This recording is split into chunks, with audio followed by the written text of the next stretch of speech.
यानंतर बातमी कोल्हापूरमधून आहे। कोल्हापूरमध्ये मुलींना वश करण्यासाठी अघोरी कृत्य केलं गेलेलं आहे। बाभळीच्या झाडाला या मुलींचे फोटो लटकवले गेले।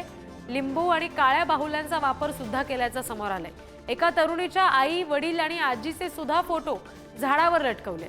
भुदरगड तालुक्यातील आकुर्डे महालवाडी दरम्यानच्या कुराण नावाच्या शेतातील गवताच्या माळावर अघोरी जादू टोण्याचा प्रकार उघडकीस आला।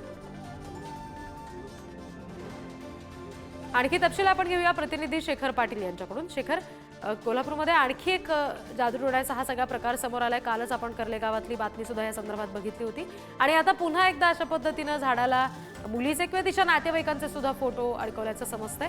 काय नेमकं पोलिसांनी कशी याची दखल घेतली? रिधी अगदी बरोबर आहे। अशा पद्धतीच्या घटना ज्या आहेत ते वारंवार कोल्हापूरमध्ये घडताना पाहायला मिळतात आणि आता देखील ही धक्कादायक घटना म्हणावी लागेल।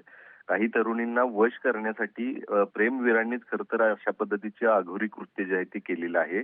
भुदरगड तालुक्यातल्या आकुर्डे आणि महालवाडी या दरम्यानच्या एका शेतामध्ये खरं तर हा प्रकार जो आहे तो निदर्शनास आलेला आहे। यामध्ये 3 वेगवेगळ्या मुलींची फोटो जे आहेत ते बाभळीच्या झाडाला दाभनाच्या साहाय्याने त्या ठिकाणी लावण्यात आलेले आहेत।